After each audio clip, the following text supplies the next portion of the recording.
இன்னைக்கு விலாக் என்னன்னு பார்த்தீங்கன்னா நண்பர்களே, இன்னைக்கு பாமன் தான் போயிட்டுருக்கேன். அந்த பாமனுக்கு எதுக்கு போறேன்னா, சும்மா வீட்ல கருவாடு மீன் முடிஞ்சு போச்சு. அதோட போய் வாங்கிட்டு, இந்த கனவா கருவாடு, திருக்க கருவாடு, நெத்திலி கருவாடு இதெல்லாம் வாங்கிட்டு வரலாம்னு போயிட்டுருக்கேன்.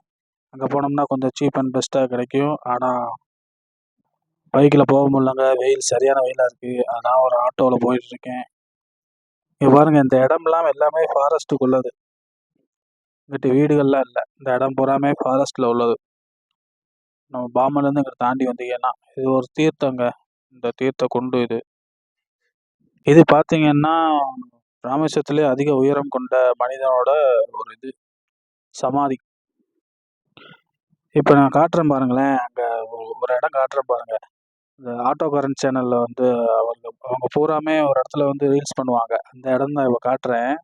இது தங்கச்சி மடங்க. இது தங்கச்சி மடம். தங்கச்சி மடத்துல ஸ்டாப்பு. இத பார்த்தீங்கன்னா ஸ்கூலு, ஏகப்பா ஸ்கூலு.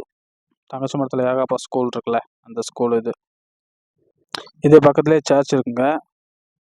தெரியுதா? இந்த இடம் தாங்க அக்கா மடம். இந்த அக்கா மடத்த பார்த்தீங்கன்னா, ஒரு இளைஞர்கள்லாம் வரும். இந்தா இருக்கு பாருங்க, இதான் ஆட்டோகாரன் சேனல். அவங்க வந்து ரீல்ஸ் பண்ணுவாங்க. இது வந்து ஞாயித்துக்கிழமை சந்தை போடுவாங்க எங்கன்னா, ராமேஸ்வரத்திலேயே இங்கே தான் பெரிய சந்தை. இந்த ஒரு ஆலமரம் வரும், இந்த கோவில் பக்கத்துல. இந்த ஆலமரத்துல உட்காந்துதாங்க ரீல்ஸ்லாம் போடுறது அவங்க.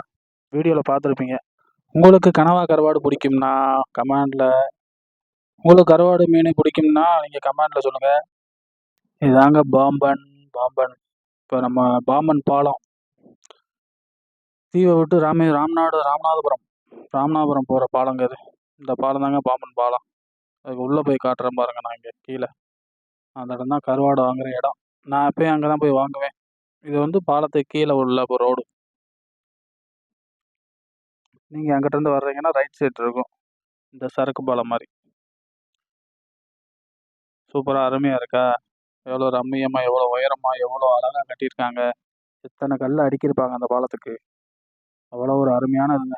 இதுதாங்க பாலத்துக்கு கீழே உள்ள சறுக்கு. இந்த சறுக்கு எவ்வளோ கல் அடுக்கி வச்சு எவ்வளோ ரம்மியாக வச்சுருக்காங்க பார்த்தீங்களா?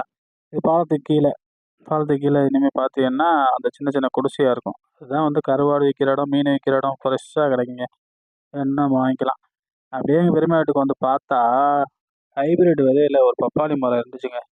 எவ்வளோ கொத்து கொத்தாக காய்ச்சிருக்கு பார்த்தீங்களா? நல்லா செக்கச்செவேன்னு செவந்திருக்குங்க இந்த பழம். ஆனால் காய்ங்க 2 பழம் கிடந்துங்க. ஒன்றை பிடிச்சி அறுத்து பார்க்கப்ப ரொம்ப காயாக இருந்துச்சு. இந்த பழம் பார்த்தீங்கன்னா கொத்து கொத்தாக காய்க்கும். அதிக விளைச்சல் வர்றதுக்காண்டி இந்த மரத்தை எவன் கண்டுபிடிச்சானே தெரியல. கார்ப்பரேட் கம்பெனிகள்னால கண்டுபிடிக்கப்பட்டு இப்படி ஆகிப்போச்சு. இயற்கையான நம்ம நாட்டு பப்பாளி மரம்லாம் இப்போ பார்க்க முடியல. அதெல்லாம் வந்து சரியான உயரமாக இருக்கும். நம்ம வந்து பறிக்கவே முடியாது. கத்திக்கொம்பு வேணும். இதுக்கெல்லாம் கையிலேருந்தே பறிச்சுக்கலாம். 6 அடி 5 அடியில் இருக்குது இந்த மரமே. சின்ன மரம் தான். எவ்வளோ காய் பார்த்தீங்களா? செக்கச்செவேர்னு. சாப்பிட்றவன் பூரா நோய் தாங்க. மனுஷன் சாப்பிட்றது பூரா நோய் தான். சரி, அப்படியே முடிச்சுட்டு அப்படியே மகளோட வந்து விளாண்டேங்க.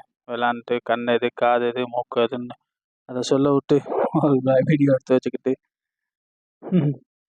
அப்படியே விளாண்டுட்டு அப்படியே சரி போகலாம் அப்படின்னு எடுத்து கிளம்பி வந்தாச்சுங்க. நானும் ராமேஸ்வரத்துலாம் இருக்கேன். இங்கே நிறைய யூடியூபர்ஸ் இருக்காங்க. ஆனால் யாரும் யாருக்கும் உதவ மாட்டாங்க. அதனால் நீங்கள் ஏதாவது பார்த்து என்னைய கொஞ்சம் உயர்த்தி விட்டீங்கன்னா ரொம்ப நல்லா இருக்கும். உங்களுக்கு ரொம்ப புண்ணியமாக போகும். பாய். சப்ஸ்கிரைப் பண்ணுங்கள், ஷேர் பண்ணுங்கள், கமெண்ட் பண்ணுங்கள். அப்புறம் இந்த மாதிரி பழங்களை சாப்பிட்றத விட்டுட்டு நீங்கள் நாட்டு பப்பாளி மரம் வீட்டில் வச்சு வளங்க. வீட்டில் வச்சு வளர்த்து காய் காய்க்கும், நல்லா சாப்பிடுங்க. இதை நம்பாதீங்க. இதில் உள்ளே பார்த்தா விதையே இல்லைங்க. ஒரு விதை கூட இல்லை. பாய்.